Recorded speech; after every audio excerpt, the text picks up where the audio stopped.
Ladies and gentlemen, I wonder if I could just get a little bit of quiet for a moment, please. I'm just going to move us on to, my job is to manage time, and I'm going to allocate an hour. It's just on 1 o'clock, so we can get each of the speakers to speak for a fraction under 10 minutes, give a position on this broader issue about housing affordability, about particularly negative gearing and some of the related issues around that. So you'll just need to eat a little bit quietly with knives and forks, but I'm sure you can do all of that. So I'm going to ask our first speaker to come up now. What I'll do is I'll get each of them to come up, and then they'll sit at the table here and we'll open up a broader debate after that. John Daly is the CEO of the Grattan Institute, an independent think tank which provides independent, rigorous and practiced solutions to Australia's most pressing issues. He's one of Australia's leading policy thinkers on public issues, 25 years experience in private public university sectors, worked for ANZ, McKinsey, covering law, finance, education, workers' compensation, someone who's very much out there on debates all over the place. I'm going to move you up here to speak though, John. So I'll get John to come up and speak from the lectern here and then get him to take a seat there. So ladies and gentlemen, please welcome John Daly.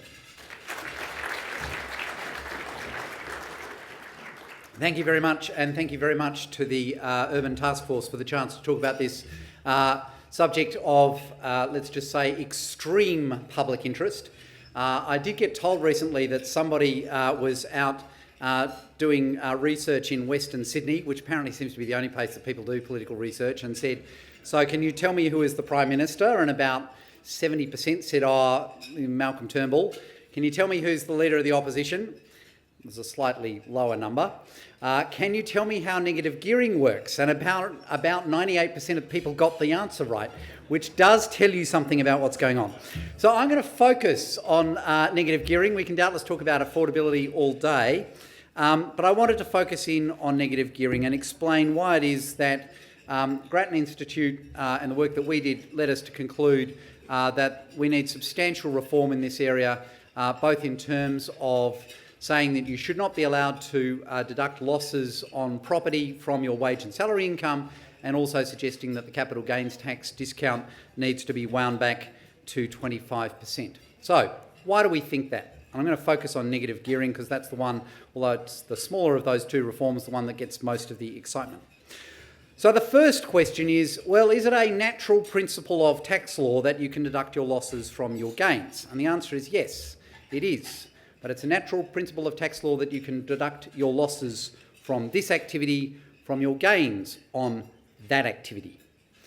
And of course, the whole point about negative gearing as a tax strategy is that you deduct your losses, at least for tax purposes, because you've in fact made a capital gain, you just haven't realised it yet, this year on your property from your wage and salary income. And indeed, one of the things that led us to conclude that that did not seem to be a very natural principle of tax law, that you could deduct losses on property from gains on wages and salary, was the fact that if you look around the world at developed economies and ask which countries let you deduct the costs of your interest from your wage and salary income, it's an extremely short list. There's Australia and there's New Zealand, and then that is the end of the list that we could find. So when you find very few countries letting you do it, you do start to conclude maybe this is not a natural principle, and indeed the real principle of tax law, I'd suggest, is one that says only from the place where you are making the money should you deduct the losses. Now, as a matter of practical reality, it's too hard to say confine it to a very particular asset. If you try and do that, then people wind up just setting up a whole bunch of companies. Tax law is the art of the possible, and so we concluded no, it's not a natural principle, and what we should do is essentially quarantine wage and salary income, but allow you to deduct losses from property against gains from other so-called passive investment income, so where you're earning money from investment. The second reason we thought we should get rid of negative gearing is that it distorts investment in terms of where you put your money. It encourages you to put your money in assets that are going to have high capital returns, even if that means you are getting less in the way of annual returns.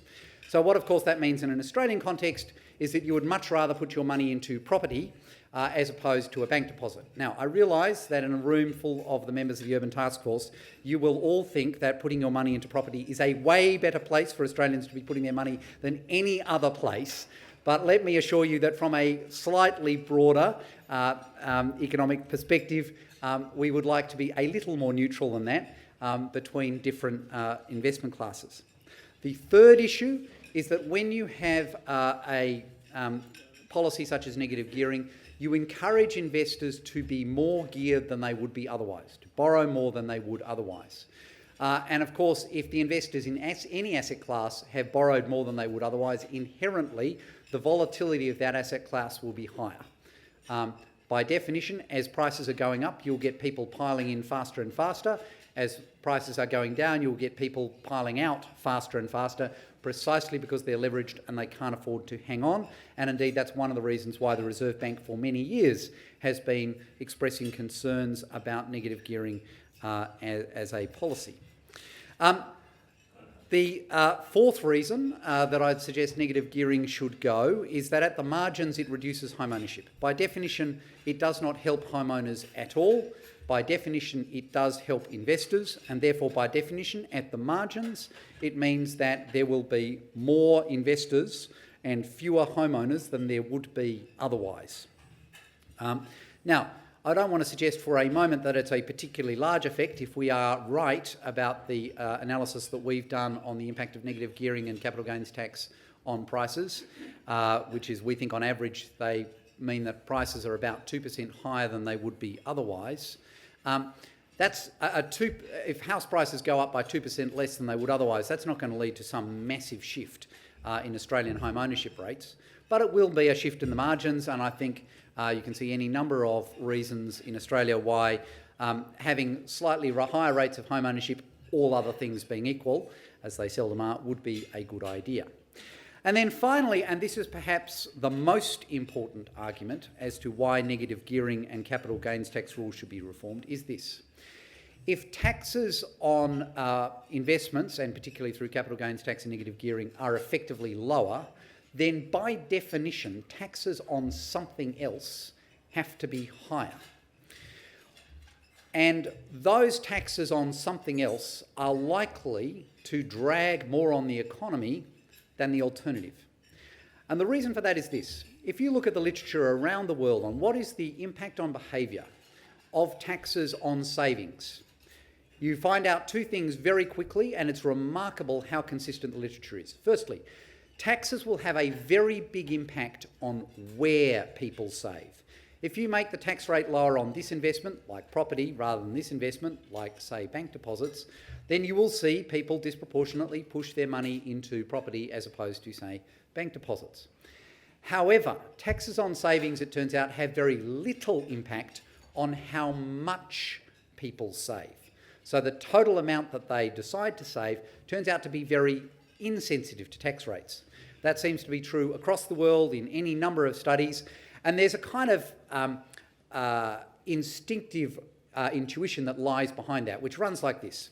If you are currently earning $150,000 a year, which I'm sure seems small for some people in this room and very large for others, but of course you would be very comfortably in the top 5% of Australian taxpayers. If you're earning that kind of money, little secret, you are not planning to live on the age pension of $30,000 a year for the household. And so for households in a top 10% of income earners, almost invariably they will save for their own retirement because they do not want to be living just on the age pension. And consequently, they will tend to save for their own retirement come hell or high water, and pretty much irrespective of the tax rate. You can see that happening in the Australian data, and it also has very clearly been happening in studies that have been done overseas. And the consequence of that is that if you change the rules on capital gains tax and negative gearing, yes, we would expect to see some movement between asset classes, but we would not expect to see very much shift in how much people save. And of course, from an economic perspective, we care about two things. We want people to save more at the margins. These taxes turn out not to affect that very much. And we would like them to invest them in the most productive assets possible. And as I said, I'm sure that all of you believe that property fits that category, given where you're coming from. But ideally, you want a system in which the tax system isn't pushing you into one asset rather than another. Then, of course, the questions are there some compelling reasons why we shouldn't change the rules? The first of these is a claim that if we do change the rules, there'll be some enormous increase in rents, and that would be very hard for people who are renting. At Grattan Institute, we do not believe that will be the case, certainly in the short term. And the very crude argument is that in the short term, if there is a change in the tax rules, the one thing that will not change is the number of properties available to be lived in Australia. It is very, very difficult to destroy property, which is a very good thing for the people in this room. If you have a change in rules, and there are some people who would otherwise be investors and they decide not to invest, by definition, every time one of them decides not to invest, somebody who previously was a renter becomes a homeowner. By definition, there will be one less rental property on the market, but there will also be one less renter. Very, very basics of economics. If there is no net change in supply and demand, there will also be no net change in price. Now, over the long run, if this change in rules means that you get substantially less property developed, then of course that will mean that there's a change in supply of rental properties, and you would see an increase in price. But we don't think that that will be particularly large, precisely because the change in price is not that large. The impact on development will be, if anything, pretty slow.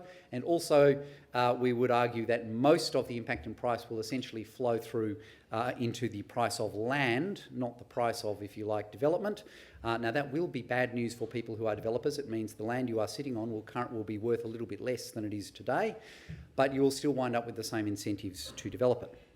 The other claim, of course, is that negative gearing is there for mums and dads, and therefore it should not be touched. Now, first thing to remember is that the mere fact that a tax change is regressive does not mean that you should stop thinking about doing it. One of the key arguments on GST for a long time has been, if you change the rules on GST, that will be regressive, but you've got to look at the whole package.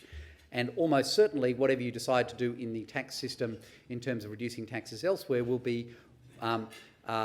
hurt the poor less than changes to negative gearing and capital gains tax. So it's worth remembering that even if negative gearing were regressive, that doesn't mean you shouldn't carry on. But if you look at it carefully, then it's very clear that it's quite a progressive change. In particular, if you look at incomes before people have claimed their tax deduction, because of course that's the whole point of the exercise, then a very large proportion of the benefits of negative gearing, essentially about 75%, go to the top 20% of income earners. Now, one of the objections that's been raised to this is that changes to negative gearing will hit the rich harder than they hit the very rich, because the very rich are more likely to have other investments against which they can write off their losses. I've got to say, this is a somewhat bizarre argument in favour of keeping a particular tax arrangement that changes would affect the rich more than the very rich. And of course, the real argument is when you actually do the precise breakdown in terms of how this change would affect people. So if you assume a change in negative gearing, which you say you can write off your losses against anything other than your wage and salary income, and you run those numbers, what you find is that about 40% of the benefit goes to the top 10% of income earners, about another 25% to the next lot down, and consequently it turns out to be quite a progressive change. So, in summary, the case against negative gearing is it's not a natural principle, it distorts where investment goes, it increases volatility in the housing market, it means that other taxes, which tend to be more distorting, have to be higher. At the margins, it reduces home ownership, it's not doing very much for rents, and it's not increasing equity materially, and I'd suggest it's time it went.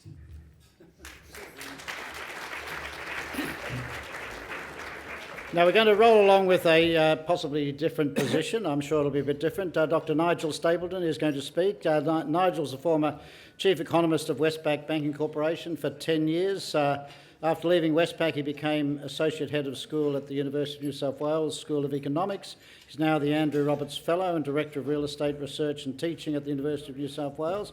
And Nigel's also doing a research document for us on value capture, which we'll be putting out in the near future. So, ladies and gentlemen, please welcome Nigel Stapleton.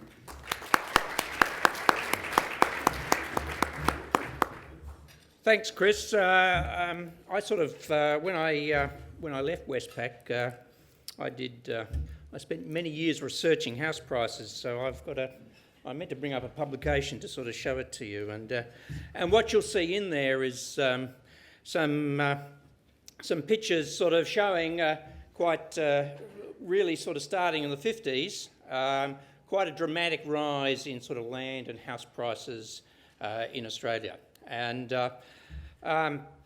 interestingly, a guy called Max Neutz wrote an article in 1972 about the then housing affordability crisis emerging, and he was talking about supply side factors and how they were impacting on the market, and in a sense he was predicting the next 40 years. Now Australia's story isn't unique in any respect. If you go to Canada, particularly Vancouver, the coastal cities along the east coast of the US and Canada. If you go to the UK, pretty much everywhere the story is the same. The story's the same over the last 40 to 50 years in those markets, and the story's pretty much the same in the last 20 years. And as sort of John's mentioned, although I would say about the US, I had these Americans over and I said, look, you guys don't have this negative gearing, I'm told, and in fact they call it passive gearing in the US, and he said, don't believe it, we do.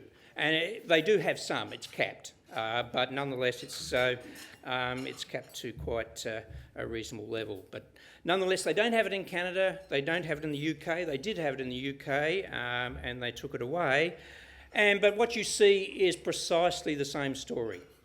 So in terms of explaining how we've got here, negative gearing is a minute part of the story. The big part of the story is on the supply side. Now, after the peak of the last cycle in Sydney, there was a lot of agitation for change. The Productivity Commission looked at the issue, and the way I'd sort of summarise it in a way is it said, look, chill out. You know, the cycle is going to end, and it's interesting, you could do an analysis of reports on these things and predicting the peak of cycles. So immediately, of course, the cycle in Sydney ended. What they did suggest is that we should have what I'd call a more holistic review of taxation in respect of this. They did make some mention about sort of depreciation. And we got that with the Henry Tax Review in 2009. The Henry Tax Review accepted that zero tax on owner-occupied housing, which is the really big subsidy.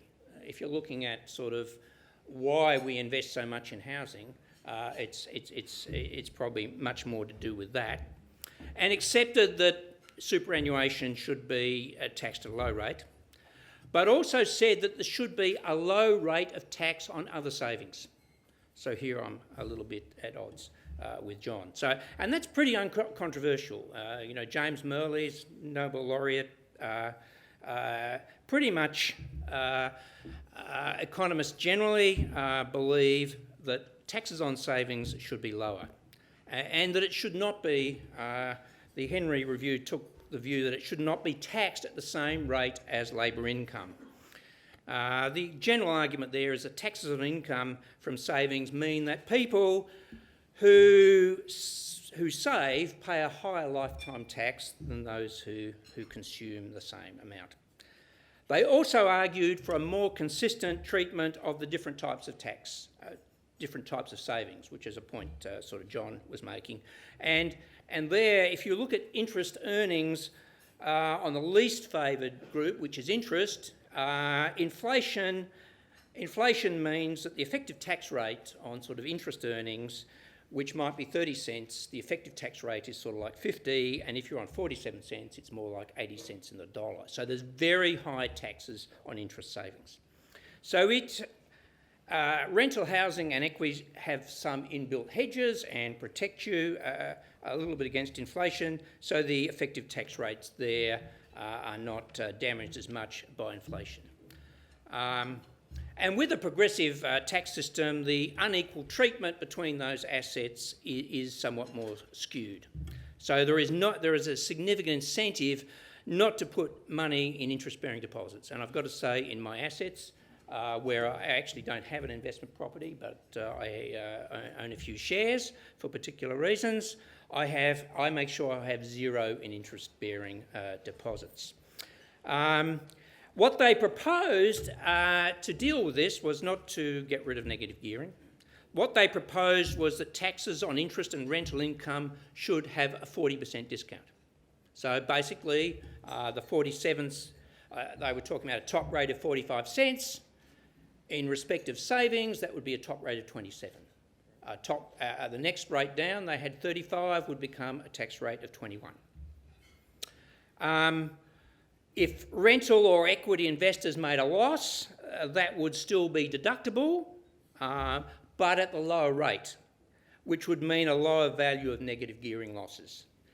So for the effect of these changes would be that an ungeared investor, their after-tax return would rise.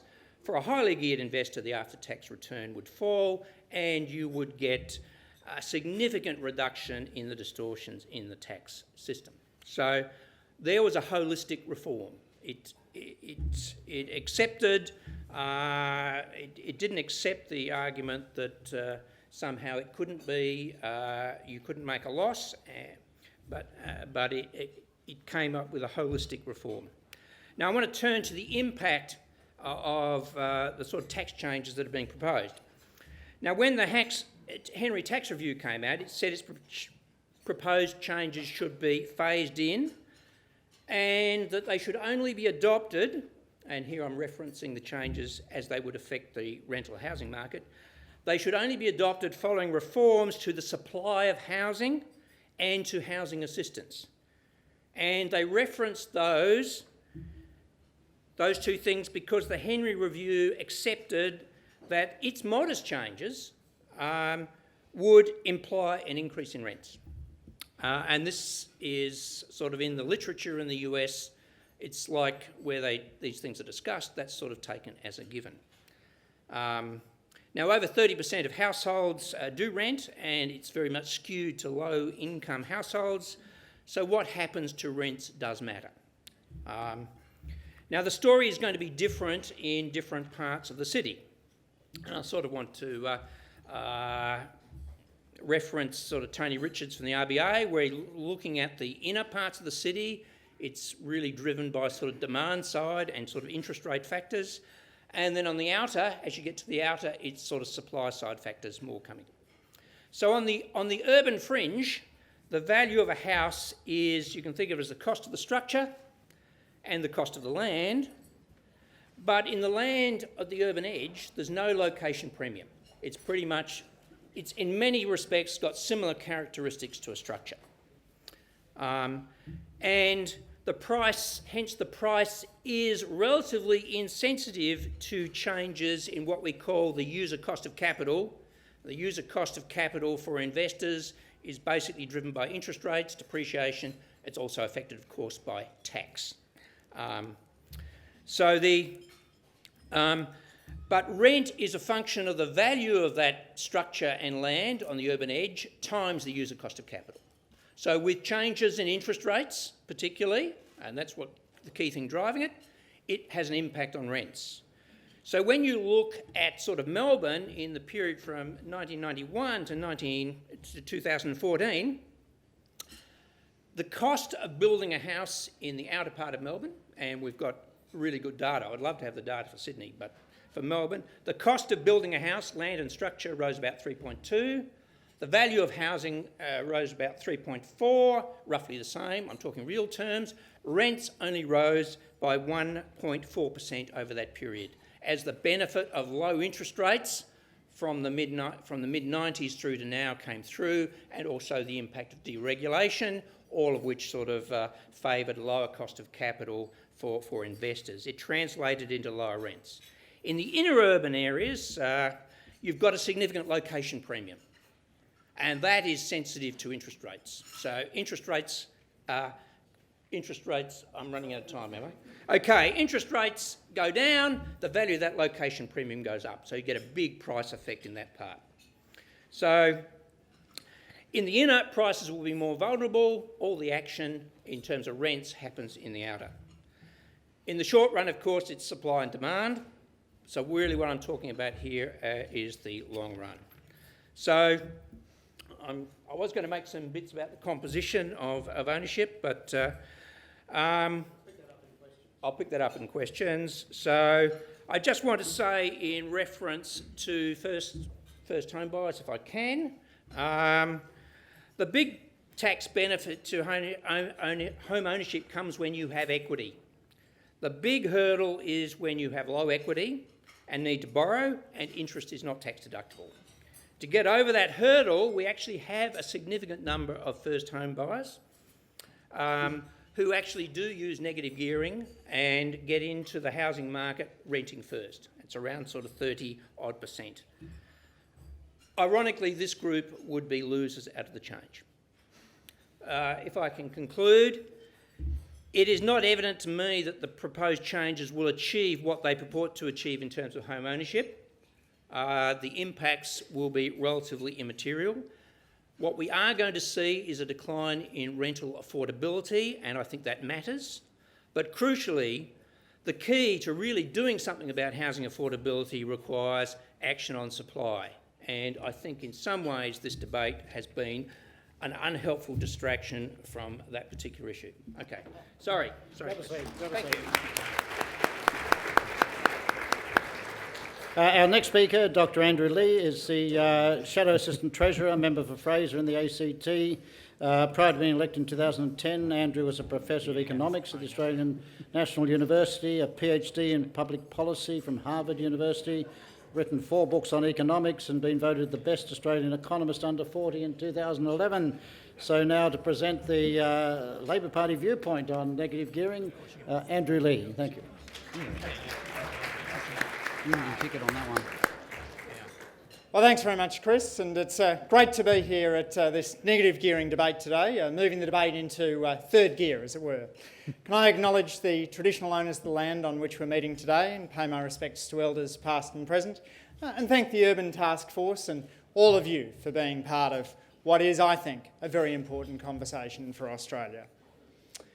One of the great things about election campaigns is you get a chance to visit all kinds of different parts of the country. I was doing a town hall meeting in Maloney a couple of weeks ago when a bloke by the name of Tony stood up. Big guy, building worker all his life. Tony's got 4 kids, all in their 20s, and he told me with a little hint of a tremor in his voice that he doesn't think any of his 4 kids will ever be able to own a home of their own. He doesn't believe that they will be able to buy into the Australian dream in a part of Australia which is well away from our biggest capital cities. It's a story I hear all the time. I was on a street stall in my own electorate where a woman came up to me. She's a teacher and her husband's a fiery. They reckon they can afford the repayments if they don't take a break to have a kid. But they don't believe that they can buy into the property market and take some time out in order to raise a child. The problem of the Australian housing market has been articulately outlined by John. In Australia, we've had for a long time a principle that you can deduct interest losses against wages.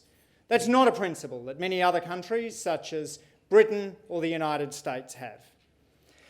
But the problem was compounded with the 1999 Ralph Review, which didn't mention a word about real estate, but suggested halving the capital gains tax discount in order to spur investment into innovative companies.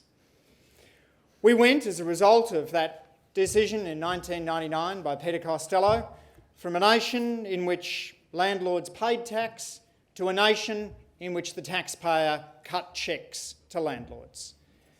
Landlords are among the biggest tax handout recipients in Australia, with rental deductions being between $4 and $10 billion a year over the course of the last decade. What negative gearing has done is entirely against the basic principles that we teach young people when we're suggesting that they should invest. It encourages people to invest in loss-making assets with the hope of a future capital gain. And as John has pointed out, it encourages people to disproportionately concentrate their investments in a single portfolio class, rather than benefiting from diversification.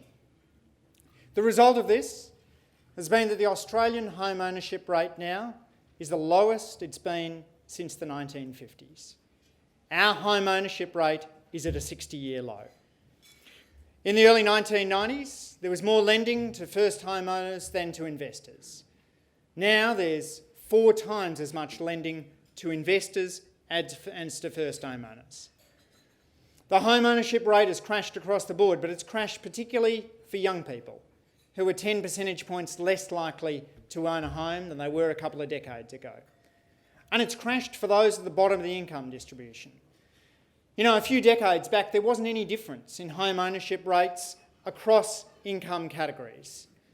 Now, the poor are much less likely to own a home than the rich. You'll know the story, having of course logged on to the ABS website at 11:30 this morning, that the growth in house prices in Sydney over the last 12 months has been 9.7%. In Melbourne, 9.8%. Nationally, 6.8%. What's wage growth been over that period? Lowest in 30 years. So you get people like young Nathan, a tradie in Geelong who I was chatting with, who says that he just felt he'd managed to save enough for a deposit when suddenly the house prices slipped out of his grasp. Because Nathan's not getting 10% wage increases every year. He's getting, if he's lucky, a couple of percent. Sydney is now, on house price to income ratios, the second most unaffordable city in the world. Melbourne, the 4th most unaffordable city in the world. And where do the benefits of negative gearing and the capital gains tax discount go? Well, half of them go to the top 10%. You'll occasionally hear these suggestions that negative gearing is a policy just set up as a way to benefit nurses and cleaners. But the fact is that nurses are 16 times less likely to benefit from negative gearing than surgeons. Cleaners are 100 times less likely to benefit from negative gearing than surgeons. What's this policy doing to boost housing supply, which I agree with Nigel is a key issue in Australia? Well, only 7% of negative gearing is new built homes. So if this was a policy aimed at boosting the housing supply, it's got a 93% failure rate. The calls for reform have been across the political spectrum. In recent years, Saul Eslake, Cassandra Goldie, Chris Richardson, the Murray Review, the Reserve Bank of Australia, the Henry Review, Joe Hockey in his farewell speech in Parliament, Jeff Kennett, the former Victorian Liberal Premier, and Malcolm Turnbull in 2005 have called for reform of negative gearing. Labor has finally decided to act. Our policy takes modest steps towards changing negative gearing so it works for all Australians. Existing assets are grandfathered. If you buy a home before the 1st of July 2017 under a shortened Labor government, you'll be able to enjoy the existing negative gearing and capital gains tax arrangements. But if you buy a home after the 1st of July 2017, we ask that if you want to enjoy the benefits of negative gearing, it should be a new built home. I've got to say, this isn't a radical policy. The Coalition at a federal level has championed the restriction of foreign buyers to new built homes because we want them to add to the housing stock. States and territories, mostly Liberal and National, have restricted the first homeowner grant so it's only available or bigger for new built homes. So at a state and territory level, the Liberals think it's right to direct first homeowner grants into new built homes to increase the housing stock. We're simply applying the same principle to negative gearing. Our policy closes loopholes and builds steadily over time, like money placed away in a savings account. It's in direct contrast with the Coalition's $50 billion company tax, the cost of which builds over time like a stick of dynamite with a very long fuse attached to it. Our policy too will create jobs. On the McKell Institute's estimate, 25,000 new jobs in construction will be created by a policy which redirects the energy of investors and their resources towards new built homes. Now, I'm really pleased to have Angus Taylor here to give you the government's view, and I'd like to issue 3 challenges to Angus over the course of his 10 minutes. First, I'd like to know whether or not Angus will personally benefit if Labor were to change this policy. I've got to say up front, I have no personal interest in this policy. Secondly, I think we'd benefit from knowing whether Angus agrees with the Department of Treasury, the Grattan Institute and every independent expert who's looked at it, whether negative gearing is a regressive tax break, the benefits of which go disproportionately to the top of the distribution. And third, I'd be really enlightened if Angus could explain to us the excesses in negative gearing that Treasurer Scott Morrison referred to in February, but was curiously reluctant to then enumerate.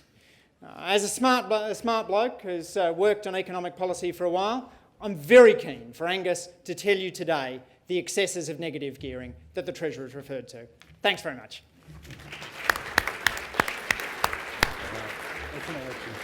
Well, it sounds like the next speaker is going to be the Honourable Angus Taylor, MP. Angus is the Assistant Minister for Cities and Digital Transformation, the Federal Member for Hume. And Hume comes right up into the edge of Sydney, I must say. His thesis has a Master of... I've got the wrong one. Andrew is a PhD in Public Policy from... I'm getting them muddled, all these PhDs up. You're giving him my degree. Yeah. Now, Angus Taylor has a Master of Philosophy and Economics from Oxford, so that's pretty impressive, I think. Where he attended as a Rhodes Scholar. More impressive. His thesis was about competition policy. He's worked for many years as a leading Australian international management consultant, advising a number of small start-up companies. He's also represented Australia in his age group in the 2009 World Triathlon Championships. Ladies and gentlemen, to answer the three questions, but also to give the government's position on negative gearing, Angus Taylor.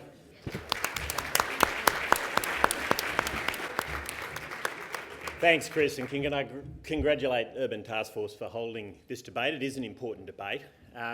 Andrew went hard, personal and partisan early, so I'll do the same. And no, I don't have any negative gearing, Andrew, for the record. But let's be clear.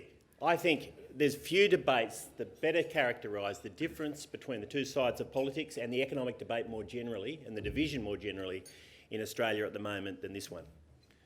On the one hand, you've got a tax and spend position, a position that says the size of the pie is fixed, you just need to slice it differently.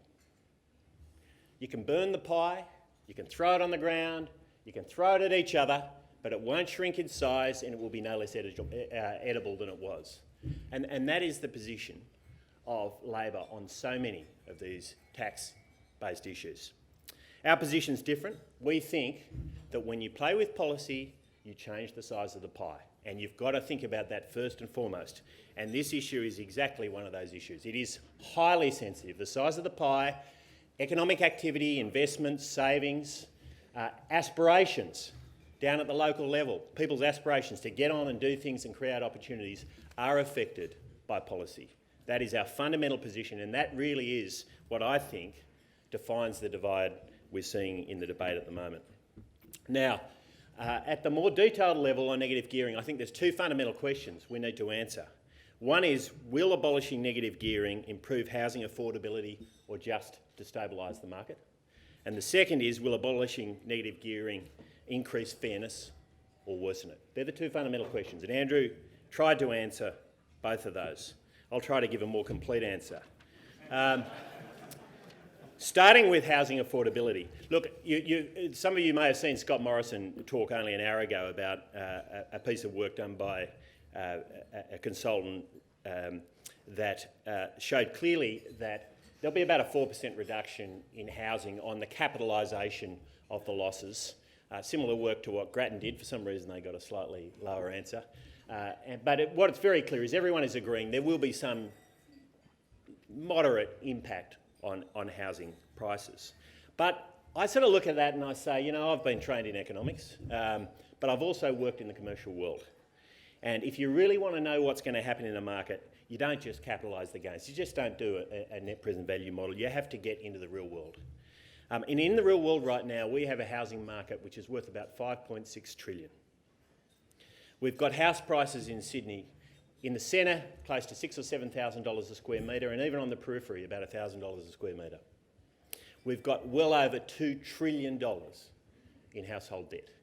Much of it's for mortgages for people's own homes, not for investments. And it is skewed to younger and middle-aged people. It is skewed to younger and middle-aged people. This is a market which is ripe for destabilisation from bad policy. And the risk we take here is that the sort of policy change Labor is talking about will destabilise a market which we cannot afford to destabilise when we're going through the economic transition we are at the moment. That is a fundamentally important position because you have to get away from the theoretical tax policy that you've heard from John or the policy positions Labor's taking without understanding the market. And all of you in this room, many of you in this room, understand that market well. It is not one that it's the right time to destabilise. Now, if the market were to have a sharp correction as a result of this policy, it wouldn't make housing more affordable. Because the truth is affordability depends on more on house prices. It also depends on credit and sentiment. And we know if there was a sharp correction, destabilisation of the market, credit would be far less available. And affordability wouldn't have the positive impacts that you might otherwise expect. So the sort of destabilisation that Labor risks with this policy won't help affordability, but will certainly impact anyone's net worth if they own a home. So what do you need to do to improve affordability? It is simple. Every economist knows we need to increase supply, and that's what the Coalition's policies are directed towards. You may have heard yesterday we announced the next legs of our cities policy with city deals, which are all about integrating planning and infrastructure development, coordinating across all levels of government, increasing financing for infrastructure, including innovative financing approaches, and reducing the costs of the construction sector through things like re-establishment of the ABCC. All of these things we know will provide the supply response that the house market so desperately needs, particularly in those cities where we've seen very elevated prices. Now, we've heard no shortage of third-party agreement with that position, whether it's the Real Estate Institute or the NBA, or indeed even Wayne Swan, who in 2010 said that it would be economically disastrous to do anything on negative gearing. Wayne Swan, no less. So the second question is, will abolishing negative gearing increase fairness or worsen it? Now, some see that any increased tax in taxes is good for fairness. It's the slippery slope, this argument. It says, well, if we increase taxes, most taxes, not all, but most taxes are paid disproportionately by the wealthy, so if you reduce taxes, it is regressive.